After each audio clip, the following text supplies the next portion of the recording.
Di video ini kita akan bahas mengenai perawatan pasien serangan jantung di rumah sakit. Dulu pasien serangan jantung dirawat sampai 6 minggu.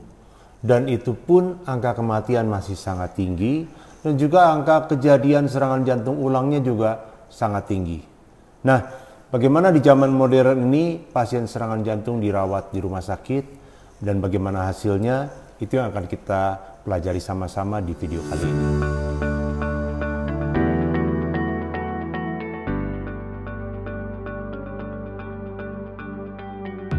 Halo teman-teman semua, balik lagi nih di Ngobrol Seputar Jantung bareng Dr. JJ. Dan sama saya Rin, tentu aja bareng kita yaitu Dr. JJ di sini. Halo. Gimana dok? Aman ya dok ya? Aman, baik. Nah, di video kali ini kita bakal bahas yaitu perawatan pasien serangan jantung di rumah sakit. Nah, sebelum itu dok, coba mungkin bisa dirangkum lagi dari video-video kita sebelumnya supaya kita tuh belajarnya lebih runut lagi dok. Silakan. Oke, lebih nyambung ya. Iya, baik. lebih nyambung. Ya, Rin, oke. Teman-teman, kita masuk di video, sudah video ke-7 saya rasa ini dari playlist serangan jantung. Jadi kita sudah belajar tentang apa yang dimaksud serangan jantung, bagaimana gejala-gejalanya, bagaimana penanganannya, khususnya kita udah bahas tentang pemasangan ring pada pasien serangan jantung dan juga apa alternatifnya. Kalau nggak bisa pasang ring, kita ada obat yang bisa menghancurkan, melumerkan gumpalan darah. Dan juga menjawab pertanyaan pasien-pasien yang suka bertanya, kenapa dokter cepat sekali bisa memvonis serangan jantung? Kita sudah jelaskan dasar-dasar seorang dokter jantung mendiagnosis pasien kena serangan jantung. Nah, di video kali ini kita akan bahas bagaimana perawatan pasien yang mengalami serangan jantung, bagaimana perawatannya selama di rumah sakit. Nah, saya ingin kasih gambaran dulu bagaimana kemajuan yang sudah dialami dalam pelayanan perawatan pasien serangan jantung di rumah sakit. Ini dulu abad ke-18, belum terlalu lama. Iya. Di situ orang belum paham betul tentang serangan jantung. Ada kisah yang sangat terkenal dari seorang dokter di Inggris, namanya Dr. John Hunter. John Hunter.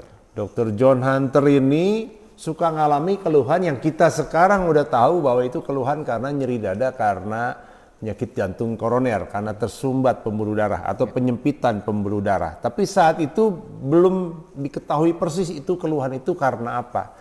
Nah, si Dr. John Hunter ini menjelaskan rasa sakit yang dialaminya dengan keluhan yang sama seperti yang sering kita jelaskan sekarang, nyeri dada yang hebat di sebelah kiri, menjalar ke pundak, ke punggung, ke lengan sebelah kiri, naik ke atas, bahkan sampai berkeringat dingin.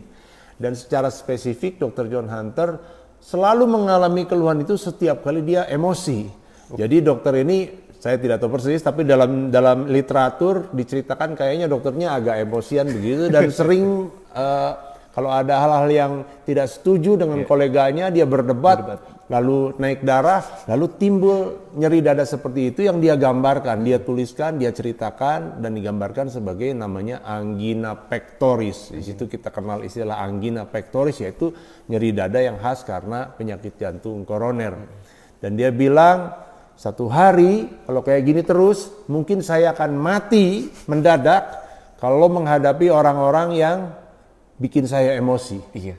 Jadi dia seperti meramalkan kematiannya sendiri, dan betul satu hari ketika ada kayak pertemuan ilmiah para dokter atau mungkin di rumah sakitnya begitu, ada isu atau poin atau topik yang dia tidak setuju. Jadi berdebat hebat, pada saat dia berdebat hebat tiba-tiba nyeri dadanya kambuh dan dia meninggal mendadak di tempat saat itu.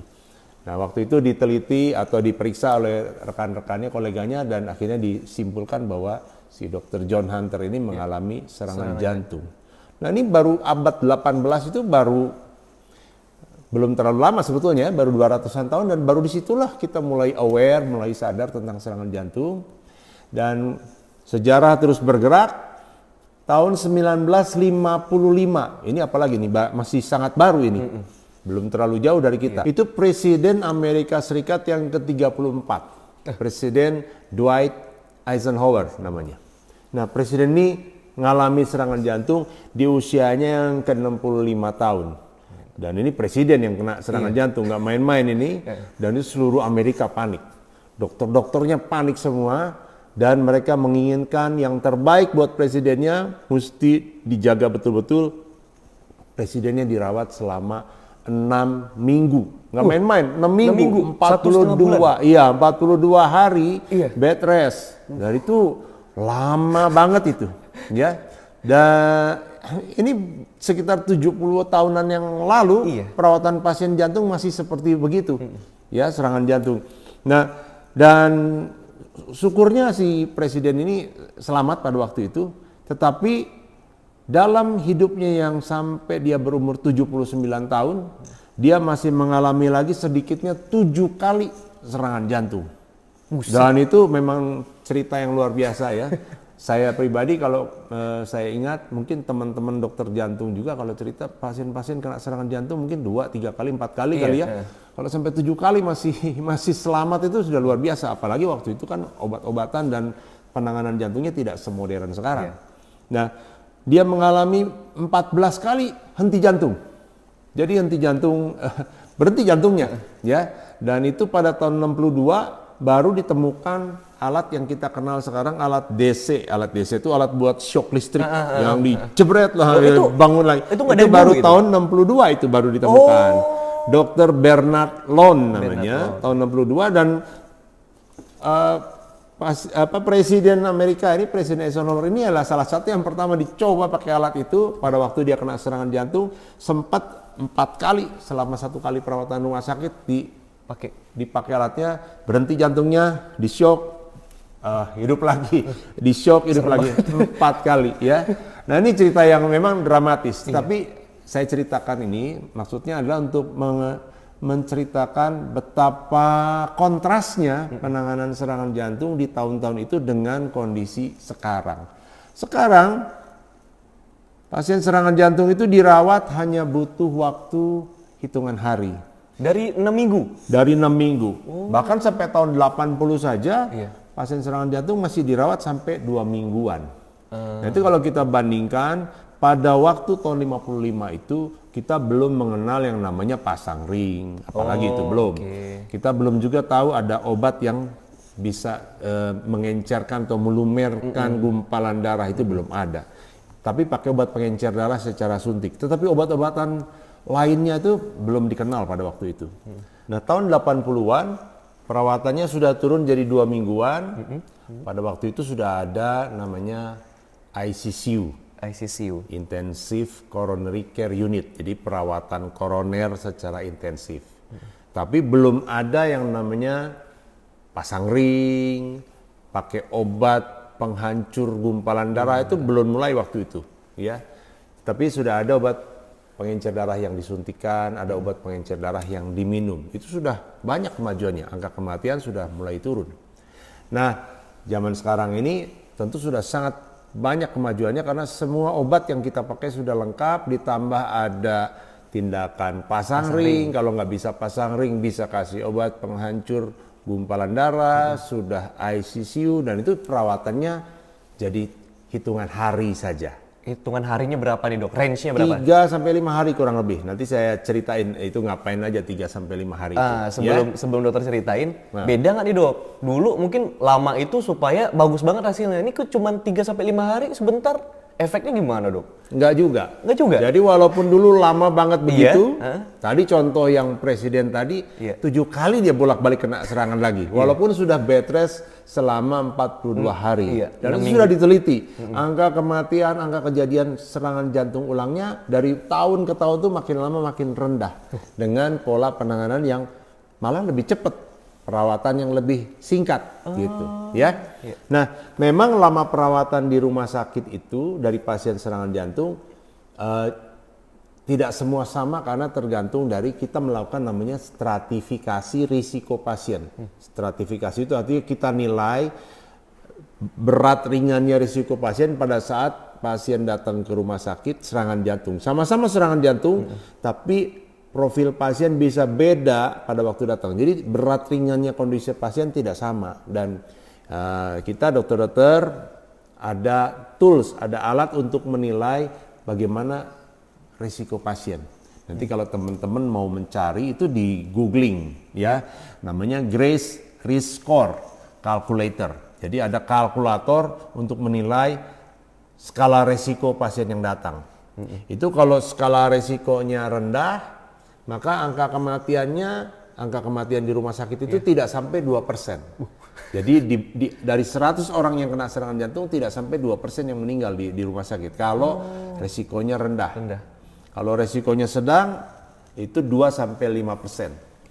Kalau risikonya tinggi di atas 5% angka kematian di rumah sakit, di atas 5%. Nah, dari mana dokter atau dokter jantung bisa menilai skala risikonya?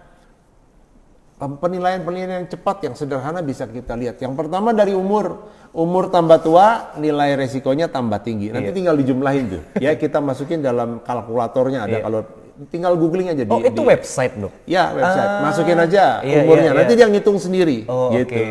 Jadi yang kedua, denyut jantung si pasien pada waktu datang. Denyut jantung normal 60 sampai 100. Kalau denyut jantungnya di bawah 60 itu risikonya lebih tinggi. Kalau denyut jantungnya di atas 100, makin tinggi, makin tinggi skornya, makin tinggi pula kemungkinan resiko meninggalnya, ya.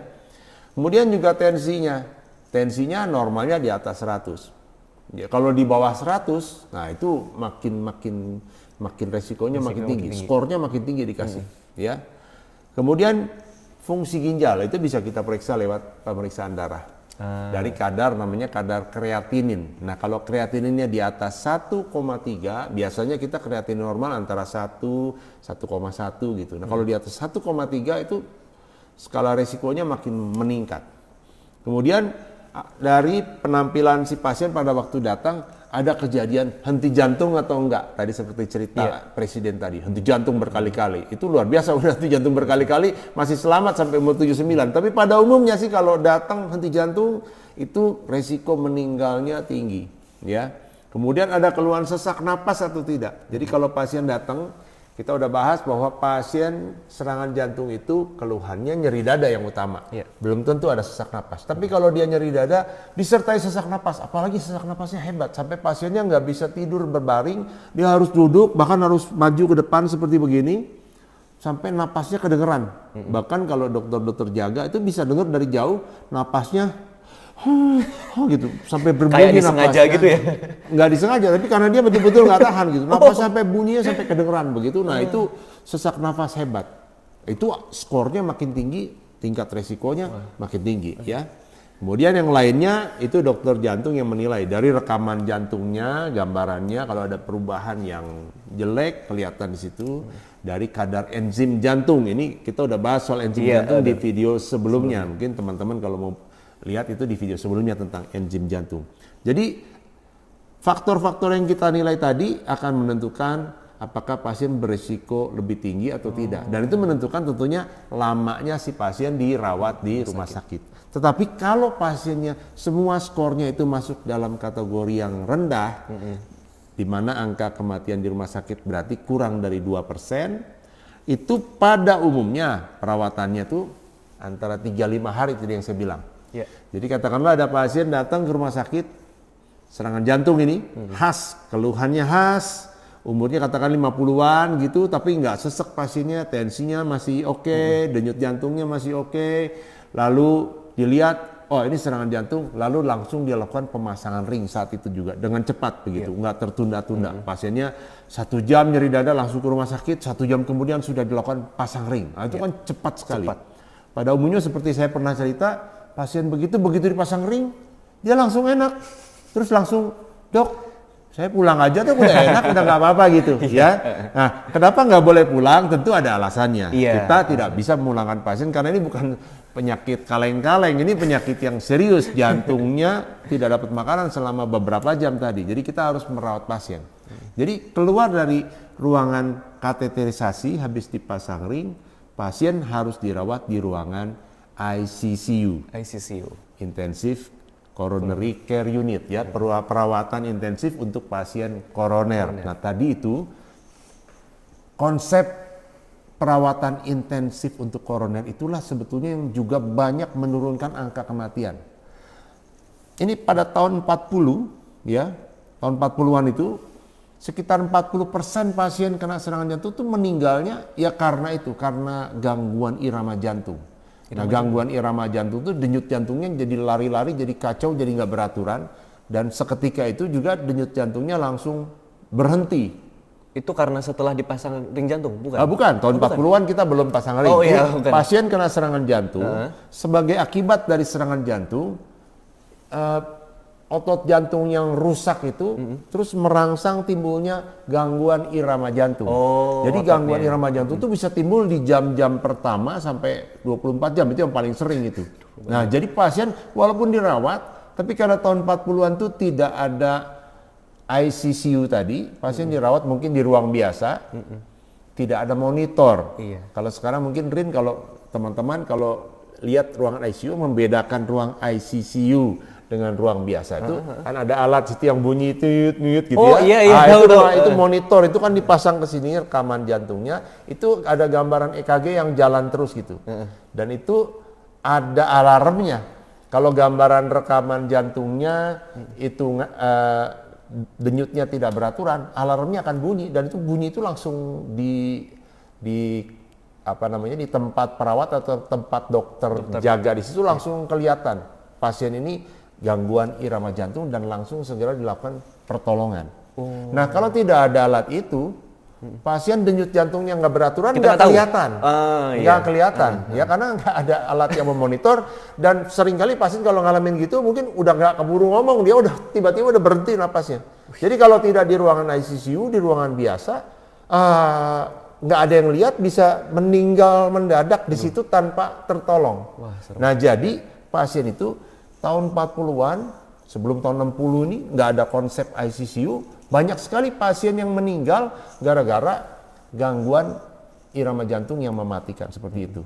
Nah, itu sebabnya sekarang kita pasien habis kena serangan jantung walaupun sudah dipasang ring, 24 jam pertama kita harus rawat di ruangan ICCU pada umumnya ya, untuk diawasi denyut jantungnya, terutama denyut jantungnya, supaya jangan terjadi ada ancaman gangguan irama jantung yang bisa mematikan. Tetapi selama 24 jam itu juga kita awasi apakah pasiennya sesak atau tidak, masih ada keluhan nyeri dada apa tidak, ya. Dan juga tentu tensi nadi. Tadi kan kita udah lihat dari awal kalau pasiennya tensinya di bawah 100 itu berbahaya. Artinya shock itu namanya. Tensinya terlalu rendah. Kalau nadinya di bawah 60 itu terlalu rendah. Itu harus hati-hati. Kalau nadinya di atas 100 itu juga terlalu cepat, itu juga harus hati-hati. Nah, selama 24 jam itu kita awasi itu. Kalau selama 24 jam itu gambarannya semuanya stabil, pasien bisa pindah ke ruang biasa, gitu ya. Nah, pasien di ruangan akan mendapatkan, bukan di ruangan, sebetulnya dari datang di ruang ICU pasti akan mendapatkan obat-obatan. Nah, mungkin teman-teman ini perlu tahu juga obat-obat apa saja yang diberikan sebagai gambaran. Saya tidak akan bahas terlalu detail soal obat-obat ini, nanti kita ada video tersendiri bahas masing-masing obat. Tapi pasti dikasih obat pengencer darah. Pengencer darahnya 2 macam. Biasanya golongan obat namanya satu aspirin, satunya clopidogrel. Sekarang ada obat golongan lain untuk clopidogrel, itu ticagrelor namanya ya. Nanti kita tulis ini kata-katanya, nama obatnya supaya lebih jelas. Kemudian kadang-kadang juga masih dikasih pengencer darah yang lewat suntik namanya ya, itu heparin. Pasien juga pasti akan dikasih golongan obat untuk kolesterol, golongan obat statin namanya. Kemudian seringkali dikasih juga obat-obatan, kalau tensinya cukup dikasih obat-obatan untuk jantungnya, golongan beta blocker, golongan ACE inhibitor, itu nama obatnya ya. Nah, biasa ada obat tambahan, obat lambung, obat tidur, itu akan diberikan sambil diawasi perkembangan pasien. 24 jam pasien di ICU tidak ada keluhan apa-apa, semuanya angka-angka yang dimonitor itu semuanya normal, pasien bisa dipindahkan ke ruangan biasa. Ya, kadang-kadang kita sudah lakukan juga, biasanya sih bukan kadang-kadang, biasanya di hari pertama kita lakukan namanya pemeriksaan echo. Nanti kita bahas dalam video tersendiri echo itu apa, tapi untuk gambaran secara ringkas, echo itu USG. Bukan audio ya dok ya, suara bukan ya? Bukan, itu lain, itu echo gemak, bukan. Ini pemeriksaan echo itu adalah untuk memeriksa jantung dengan cara alat USG. Nah, kita bisa langsung mendapatkan gambaran kondisi si jantung, bagaimana setelah kena serangan jantung itu kemampuan pompa jantungnya menurun atau enggak. Performanya gitu Performanya, iya. Ya, tentu kalau pasiennya datang cepat, dipasang ring cepat, biasanya kemampuan kerja jantungnya mungkin menurun tapi sedikit saja. Tapi kalau datangnya terlambat, udah 2 hari karena serangan jantung baru datang, pasien juga sesak-sesak atau sempat henti jantung, itu waktu kita USG jantungnya, kemampuan pompa jantungnya seringkali sudah turun performanya, begitu ya. Jadi pasien dipindahkan ke ruangan setelah 24 jam tidak ada masalah tadi. Nah, di ruangan sudah dipersiapkan untuk pulang itu. Jadi kamu bayangkan tadi, teman-teman bayangkan datang, pasang ring, masuk ICU di hari yang sama. Besoknya kalau nggak ada masalah apa-apa, nggak ada keluhan apa-apa, besoknya sudah pindah ke ruangan. Dan itu sudah kita mulai dengan mobilisasi yang ringan-ringan, boleh duduk, boleh makan sendiri gitu ya. Nanti besokannya mungkin sudah mulai boleh turun, jalan-jalan di kamar. Obat tetap dikasih ya, tapi sambil sudah mulai mobilisasi sejak awal. Beda sama yang tadi presiden tadi Amerika tadi 6 minggu itu suruh bed rest ya. Dengan cara seperti itu justru malah pemulihannya lebih baik ya. Tapi yang harus dijaga, pasien tidak boleh melakukan aktivitas yang mendadak, aktivitas yang maksa. Misalnya paling sering itu kalau di rumah sakit yang kita awasi adalah tidak boleh ngeden pada saat buang air besar. Oleh sebab itu biasanya kita kasih juga obat untuk pelancar buang air besar supaya tidak perlu ngeden. Jadi tidak keluar tenaga yang mendadak. Tapi kalau jalan pelan-pelan itu malah kita sarankan secepatnya gitu. Biasanya kita sudah mulai mengedukasi keluarga pasien dan pasien tentang faktor-faktor apa yang sebelumnya membuat pasien ini beresiko kena serangan jantung kemarin. Dan kita edukasi supaya dia mempersiapkan nanti waktu pulang faktor-faktor ini harus dihindari atau dikendalikan. Misalnya kalau pasiennya ternyata seorang perokok, ya mesti berhenti merokok. Atau minum alkohol, harus berhenti minum alkohol. Kalau pasiennya ada darah tinggi, ya harus minum obat teratur. Ada gula, minum obat Begadang teratur. gimana dok? Begadang juga nggak boleh ya. Jadi nanti dikonsulkan juga dengan ahli gizi kalau ada makanan-makanan yang perlu dijaga. Jadi kurang lebih begitu dalam 3-5 hari. Kalau pasiennya stabil, kadang-kadang 3 hari sudah bisa pulang. Iya. Secepat itu? Iya. Nah kalau agak ini sedikit kita agak hati-hati, mungkin kemarin waktu datang sudah agak telat, misalnya sudah 10 jam baru nyampe ke rumah sakit gitu. Nah kita lihat perkembangan, kita tunggu sampai 5 hari supaya yakin, begitu. Nah itu selama 3-5 hari di ruangan yang biasa, itu dokternya masih ngecek-ngecek nggak? Mungkin jantungnya segala macam? Masih, kalau itu setiap hari kita masih lakukan pemeriksaan EKG.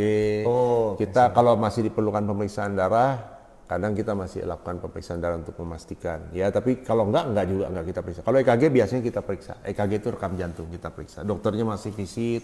Tapi dari hari ke hari pasti sudah ada kemajuan dari segi kemampuan dia untuk aktivitasnya. Pelan-pelan suruh jalan, pelan-pelan nanti jalan di kamar, nanti habis itu boleh jalan di lorong. Kalau aman-aman aja sudah boleh pulang. Oke, berarti tidak serumit yang saya kira ternyata ya dok ya. Selama 3 atau 5 harinya tuh dicek terus-menerus atau apa gitu, atau mungkin si pasiennya dikasih obat yang macam-macam segala macam, berarti enggak juga ya dok ya? Enggak ya. Jadi serangan jantung itu salah satu kondisi yang diagnosisnya sangat jelas. Kemudian penanganan itu standarnya udah baku begitu. Jadi gitu. Sepanjang pasiennya tidak complicated ya, mungkin kecuali pasien datang sudah komplikasi parah begitu. Tapi kalau semuanya sesuai dengan ini serangan jantung, lalu dipasang ring, lalu masuk ICU, lalu masuk ruang biasa, itu itunya ABCD-nya itu sudah jelas, dan biasanya sudah hampir pasti 3-5 hari itu pulang pasiennya. Mungkin karena ditambah teknologi yang sekarang ini udah bagus banget mungkin ya dok. Satu teknologi yang soal pasang ring, ya itu ya. Yang kedua obat-obatan. Sekarang obat-obatan yang memang udah standar pengobatan pasien serangan jantung itu udah standarnya begitu. Dengan obat-obatan itu kelihatan sekali ininya kemajuan pasien. Jadi ya serangan jantung tetap saja menakutkan. pasti. Kalau terlambat ditolong. Tapi kalau dibawa ke tempat yang tepat, ditolong, dirawat begitu, itu suatu kondisi yang dengan cepat bisa mengalami pemulihan. Oke, Gitu. ya informasinya udah lengkap banget. Terima Iya. kasih banyak Dokter JJ udah jelasin ya. Jadi teman-teman semua jangan nggak usah overthinking sekarang. Sebentar kok, nggak lama banget kita itu sebagai misalnya amit-amit ya kena serangan jantung. Pasien serangan jantung di rumah sakit itu nggak lama ya, sekitar 3-5 hari. Iya. Apalagi teknologinya sekarang ada ICCU dan obat jantung juga, serangan jantung, otomatis mempermudah kita juga. Dan ya untuk videonya teman-teman semua, sekian dulu Dokter JJ, terima kasih udah menjawab pertanyaan saya. Nah, sekian obrolan kita, teman-teman semua jangan lupa untuk nge-share ke saudara-saudari kita yang membutuhkan amit-amit misalnya kejadian. Jadi lebih baik di-share supaya mengetahui lebih lanjut dan juga bisa menanggulangi secepat mungkin. Ini penyakitnya serius, jadi kita bisa membantu sesama juga. Nah, teman-teman semua juga bisa follow berbagai sosial media kita. Saya sertakan pastinya di deskripsi dan juga di layar teman-teman semua. Bisa langsung follow dan juga komen di sana. Dan kalau misalnya pengen belajar tentang serangan jantung lebih kompleks dan komplit lagi, bisa klik playlist sebelah sini, serta supaya tidak ketinggalan yaitu video-video terbaru dari ngobrol seputar jantung bareng Dokter JJ, bisa klik profile sebelah sini dan langsung subscribe aja. Oke, terima kasih teman-teman semua udah nonton dan terima kasih Dokter JJ. Sampai jumpa di video berikutnya.